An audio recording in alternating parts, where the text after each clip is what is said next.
Bonjour, donc quatrième jour d'audience du procès Benalla et dernier de cette semaine avant de reprendre mercredi de la semaine prochaine. Donc aujourd'hui nous avions les passeports diplomatiques à l'ordre du jour. Ces passeports diplomatiques que M. Benalla a utilisés 3 fois dans le cadre de ses fonctions à l'Elysée pour des déplacements au début du mandat d'Emmanuel Macron en 2017 et après qu'il a beaucoup usité quand il n'était plus en fonction justement, ce qui pose beaucoup de questions. Et là il a fait un petit tour du monde plusieurs fois au Maroc, en Turquie, au Tchad, au Cameroun, aux Bahamas également, un paradis fiscal à souligner au passage. Il s'est déplacé également en Israël, en Guinée-Bissau, en Grande-Bretagne et au Congo-Brazzaville.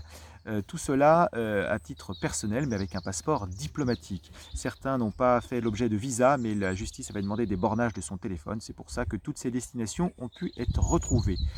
Donc pourquoi M. Benalla avait des passeports diplomatiques? Eh bien parce qu'il disait qu'il organisait des voyages du président et qu'au cas où il veuille partir à l'étranger, parce qu'il était en charge particulièrement de ses voyages privés, au dernier moment, il fallait qu'il puisse à tout instant répondre à la demande présidentielle. Il se trouve que M. Emmanuel Macron, comme de nombreux présidents, n'ont pas voyagé à l'étranger à titre privé pour des raisons évidentes de sécurité, de conflit d'intérêts, de déplacement et d'organisation. Et j'en passe et des meilleurs. Donc les justificatifs commençaient à être un petit peu bancals. La deuxième chose également, M. Benalla, suite à l'affaire du 1er mai, a été sanctionné. Donc il l'a confirmé de façon fictive de 15 jours de vacances en Bretagne. C'était au cas où l'affaire sorte dans la presse. Donc elle est sortie dans la presse et l'Élysée a dit bah, nous on a mis 15 jours pour molestage de manifestants, usurpation de qualité, immixtion dans une fonction publique, enfin tout ce que tout le monde connaît aujourd'hui. Donc nous étions juste dans du maquillage au cas où ça sorte pour protéger l'image du président. Cela a été confirmé car quand c'est sorti dans la presse, évidemment, M.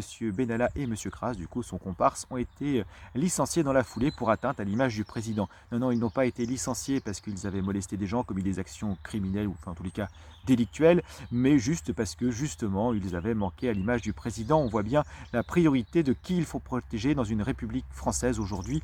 Le président, le peuple, le choix d'Emmanuel Macron est le président et même pas son intégrité physique, ce qui se comprendrait parfaitement en tant que premier personnage de l'État, mais simplement son image parce qu'il ne sait pas s'entourer.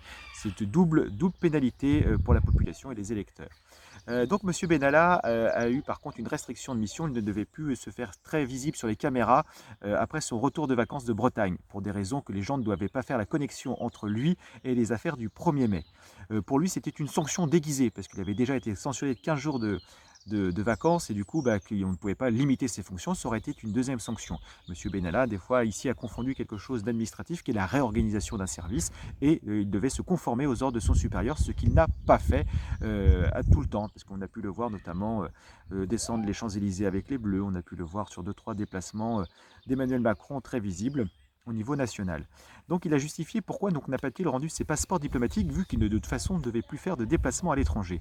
Il a dit que c'était pour pouvoir justifier de son identité en cas de démarche administrative en France, parce que sa qualité de collaborateur du président pouvait le mettre en danger, il ne voulait pas donner son adresse personnelle. Aussi, par exemple, quand il devait louer une voiture pour être précurseur sur une mission de déplacement du président de la République, il a dit qu'il pouvait à l'occasion donner un passeport diplomatique ou de service avec son nom, mais surtout l'adresse de l'Élysée. Il ne voyait pas en quoi cela était un passe-droit et manquait de discrétion dans la sécurité du président de la République. Également, nous avons appris aujourd'hui aussi donc, que M. Benalla jouait de la proximité qu'il avait avec le président pour faire avancer les dossiers en prétextant de l'efficacité et de l'efficience et ne pas s'encombrer avec les détours bureaucratiques. En cela, quand il demandait des passeports, les personnes qui recevaient, ils avaient tamponné avec marqué « vu avec le président ». Du coup, le fonctionnaire avait le choix entre se dire « est-ce que M. Benalla ment ?» Et à ce moment-là, s'il ment, ce sera bien, mais il faudra que je le prouve. Mais si jamais il ne ment pas, que c'est vu avec le président, je vais avoir des problèmes. Et si je veux vérifier l'information, je ne me vois pas aller voir le président de la République pour lui demander si c'est réellement vu avec lui.